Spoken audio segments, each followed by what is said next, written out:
Welcome to Odia kitchen. चलतु आज बनइबा ताଳ पोड़पिठा। एबे तो ताळर सीजन चली आपण मैंने निश्चय घरे ताळर विभिन्न प्रकार पिठा बनई खाऊे। देखंतु ताळर पोड़पिठा मु आज चुली रे पोड़ी किपर तार प्रस्तुति चलतु जानिबा। देखंतु ताळ पिठाटी बहुत ही सॉफ्ट होईछि। प्रथमे ताळटा को भल भाबे चोपा छड़े नबा, ताकू अलगा अलगा करदेवा सब तार मंजी गुड़िक से अंशा थिबो जदि बाहर करि नबा। भल भाव तार ऊपर चोपाटी को छड़े नबा, ता मंजी गुड़ी करदबा। देखंतु गोटे ग्रेटर साहाଯ୍ୟରେ ताकू भल भाव कोरी नबा। ताଳ मंड गुड़ी को ग्रेटर साहाଯ୍ୟରେ कोरिले ताळर जो अंशा गुड़िक बेसी बाहर ना, ताकू गोटे काठी साहाଯ୍ୟରେ बुले बाहर करने। कढ़ई रे तापर ताळ मंड गुड़ी को मु चुली रे बसाई अल्प लुण दे ताकू भल भाव फुटे देछि। तार पानी अंश मरिला पर्यंत सेथिरे चीनी नेछि। आपण ताळ चूना चाउल चूना अनुसार चीनी पकाइबे। मुझे दुईटी ताळ 400 ग्राम चाउल नहीं से गोटे कटोरी चीनी पकाई से छोट छोट नड़िया खंड गुजराती गुंड आपड़ चाहिए पकई पारे ना स्किप करें। ताळ नड़िया खंड गुड़ी को भल भाव जंतिबे।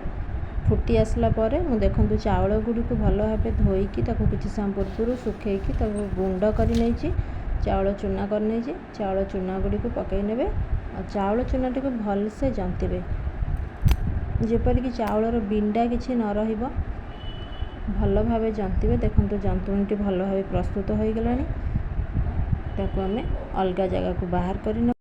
जंतुणीटी आपणकर जेते भल भाव सिझी थिबो भलसे जंती होइथिबो पिठाटी आपणकर सेते सुंदर हबो, सेते टेस्टी मध्य लागिबो। जंतुणीटी जदि कंचा रहि जाइथिबो पिठाटी भल हबो नाही। देखंतु जंतुणीटी हो गलानी, ताको बाहर करिनबा। अल्प समय पर ताको ठंडा हवा को छाड़ीदबा।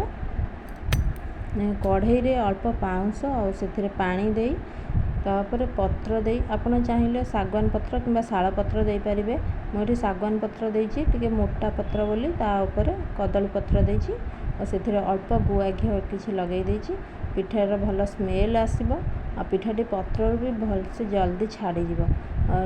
जंतुणी गुड़ी को भल भाबे पिठा नधीवाई माने कदली पत्र दवापाई भलसे ताको पानी हाथ हो भलसे मारे जेपर नहले पिठाटी भलसे सेट नबनी। भलसे एमती पानी हाथ हो ताको दबाई देबे और तापर अल्प चामच घी लगेदेबे और से कदली पत्र घोड़े देबे। तापर आउ गोटे सागवान पत्र देदेबे। तापर किछि आंच जिनस निया लधी देबे। निया लधी देले पिठाटी ऊपर पटरे भलसे पोड़ी हो जाए। देखो आमर पिठाटी प्रस्तुत हो गलानी। ये अध घंटे हो जाइए कहीं यहाँ जंता पिठा जंता हो अल्प समय जल्दी हो जाए। देखो पिठाटी केते सुंदर भाव ठंडा हो गलानी बाहर कर सुंदर भाव कदली पत्र छाड़ी जीव।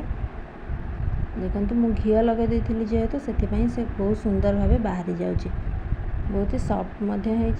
चलतु आपण वीडियोटी शेष जाए देखि आपण मानक धन्यवाद। लाइक शेयर और कमेंट करेंगे और सब्सक्राइब कर पाखरे बेल आइकन को बसाई देवे।